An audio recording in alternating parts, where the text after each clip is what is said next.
Et salut à tous et bienvenue dans cette nouvelle vidéo où aujourd'hui on va parler du Japon.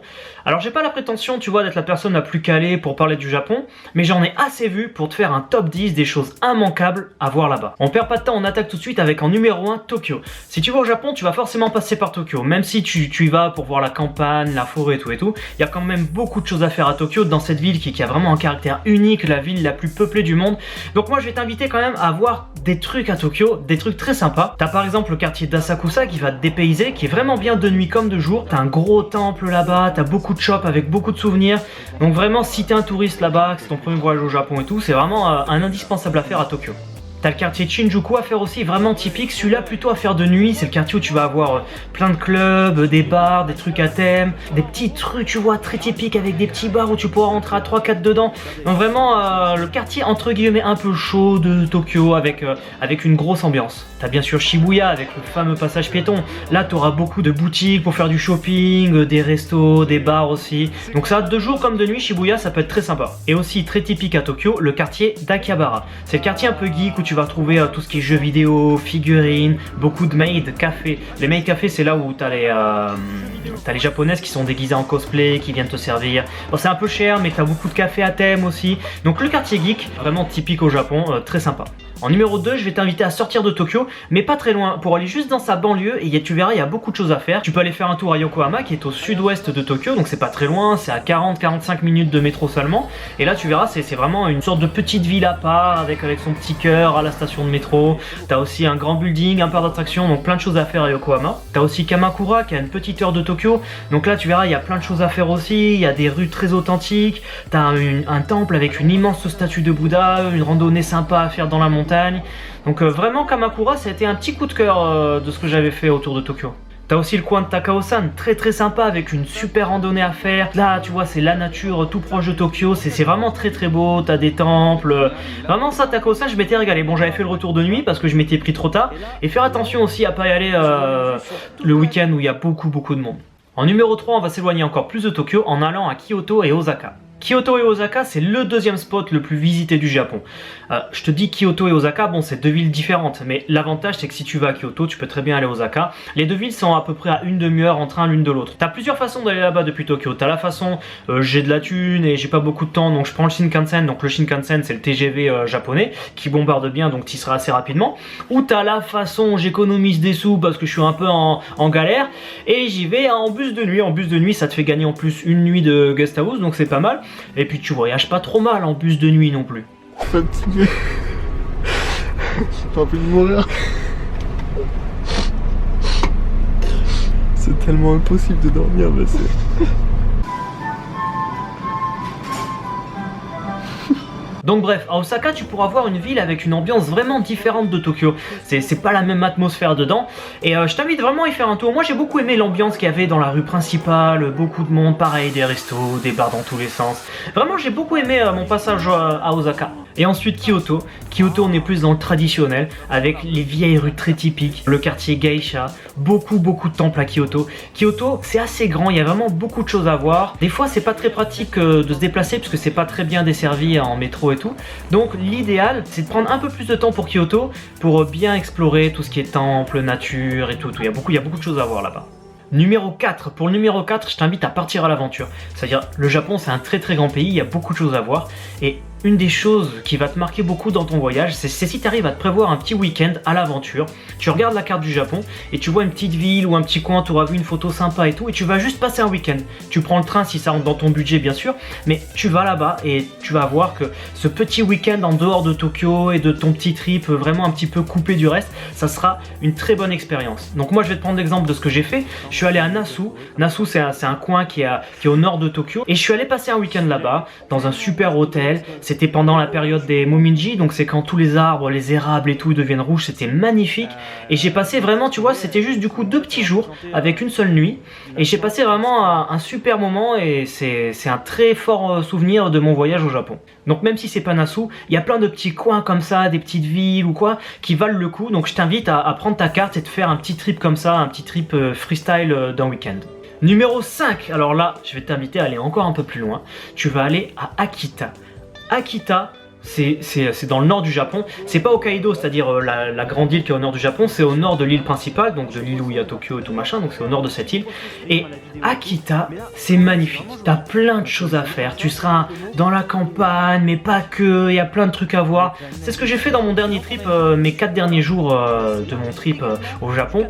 Et j'ai terminé mon trip au Japon avec des étoiles dans les yeux. Je suis vraiment allé au cœur des choses, tu vois, de la culture, machin. Je me suis régalé. Donc il y a plein de petits coins à faire. Et donc si tu vas explorer la zone là-bas, c'est vraiment un truc que je peux te recommander si t'aimes le Japon d'autrefois, le Japon antique. Vraiment, tu vois, un régal. On s'est fait des ryokan, des petits villages un peu perdus, le truc des samouraïs, sans en rajouter, tu vois. Génial, génial, génial. Tu vois, au nord du Japon, ça te fait un autre voyage. J'avais l'impression d'être à un autre endroit. Tu vois, c'est rien qui s'accoupait avec tout le reste que j'avais fait. Vraiment génial. Numéro 6, Okinawa. Okinawa, ça fait partie du Japon. C'est une île qui se trouve, une toute petite île qui se trouve au sud du Japon. Et Okinawa, tu vois, quand j'y suis allé, je savais même pas où c'était sur la carte. Et donc on est arrivé, et quand nous c'était en hiver qu'on est parti, et quand on est arrivé là-bas, il faisait super chaud. Je me suis dit, putain, mais c'est incroyable la différence de température. Et là, on se retrouve presque au niveau de Taïwan. Et Okinawa, on s'est régalé. Les plages, elles sont magnifiques. On était complètement dépaysés. Ça coûte pas très cher. On est parti de Tokyo pour aller à Okinawa. L'aller-retour, c'était 120 € le billet d'avion par personne. C'est-à-dire que tous les autres trips que j'ai fait dès que je prenais le train au Japon, c'était plus cher. Là vraiment, ça valait vraiment le coup et tu te retrouves encore au Japon. Une ambiance totalement différente. Tu vois, là, à Okinawa, il y a beaucoup d'Américains. C'est très différent. Bon, déjà, t'as la plage, des coraux. C'est vraiment très très beau. Et donc, si tu peux inclure ça dans ton voyage, vraiment à faire parce que tu vois, ça m'a pas coûté très cher et j'en garde des souvenirs mémorables. En numéro 7. En numéro 7, on va pas parler de destination ou quoi, on va parler de quelque chose à faire au Japon. Peut-être que tu t'attends à ce que je vais te dire, ou peut-être pas. Mais si tu vas au Japon, il y a un truc qu'il faut absolument que tu fasses. Attention. Même si t'es pudique ou quoi, machin, c'est bon, tu sais de quoi je vais te parler. Il faut que tu ailles dans un onsen. Un onsen, mais c'est tellement bien. J'avais jamais fait, tu vois, avant. Mais c'est tellement bien le onsen. Oh là là, qu'est-ce que c'est bien. Tu peux voir si tu as vu toutes mes vidéos, à chaque fois que je sortais d'un onsen, j'avais l'impression d'être drogué, tu vois, j'étais tout ramolli, je me sentais tellement bien, mais vraiment, c'est l'effet d'une drogue sur ton corps. Et même au cœur de Tokyo, j'ai pas pu les filmer parce qu'il y avait beaucoup de monde, mais au cœur de Tokyo, il y a des onsen vraiment très très sympas, mais vraiment très sympas. Quand je dis très sympa, c'est en extérieur et tout. Ouais, je t'invite à faire un onsen en extérieur si tu veux en faire. C'est vraiment une dimension supplémentaire de se retrouver dehors dans une eau à 40 degrés, vraiment génial. Alors en numéro 8, c'est toujours pas des destinations là, tu vois, je t'ai montré un petit peu les destinations qu'on pouvait faire dans le Japon, mais là je vais te dire un truc qu'il faut absolument que tu fasses si tu vas au Japon. C'est que tu te fasses plaisir au niveau de la bouffe. Parce qu'un voyage, c'est des choses à voir et tout, mais un voyage, ça va être aussi au niveau des sens. Et au niveau des sens, tu vas avoir le goût. Et tu vas pouvoir manger des choses au Japon que tu mangeras nulle part ailleurs. Et les Japonais, ils sont très très forts pour te faire à manger et des trucs très très bons.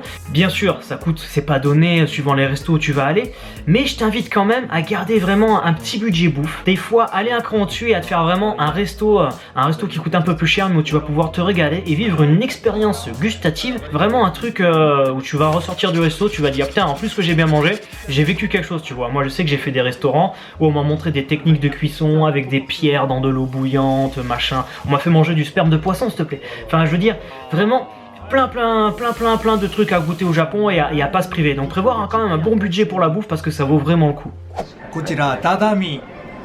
Alors, ok, vas-y, prends ça.